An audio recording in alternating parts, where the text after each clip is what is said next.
said yesterday that Obama committed treason. Do you or the White House believe that the Supreme Court's immunity decision protects Obama from prosecution? Look, I can speak to the president's feelings on this matter. He spoke to all of you yesterday in the Oval Office, but I also spoke to him about this morning.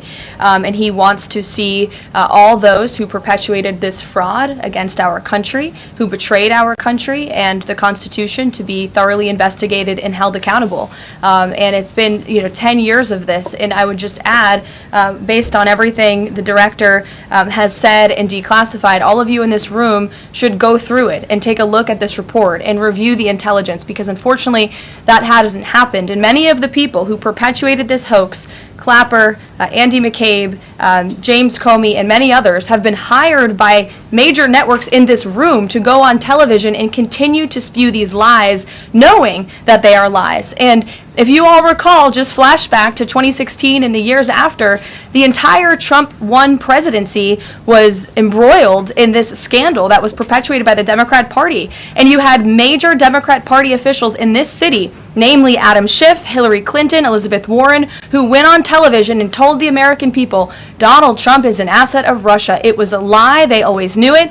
Hillary Clinton herself said that President Trump would be a puppet for Putin. Senator Tim Kaine at the time called President Trump Vladimir Putin's defense lawyer. Adam Schiff stated, and one of the worst things a lawmaker can do is to tell the American people, I know something you don't know, it's just classified and I can't tell you. And that's what he said. I can tell you that the case is more than that. I can't go into the particulars, but there is more than circumstantial evidence now. And not enough people in this room, not enough journalists in this country pushed Adam Schiff to say, what are you talking about? What evidence do you have? Everybody just ran with the lies, and it led to impeachments. It led to the division of our country. Unfortunately, so many Americans, from listening to outlets in this room, believed in these lies. And it's a complete scam, and it's a scandal, and the president wants to see accountability for that. No one has been a victim of the weaponized government more than President Trump, not just because of this political scandal. You all recall his house was raided.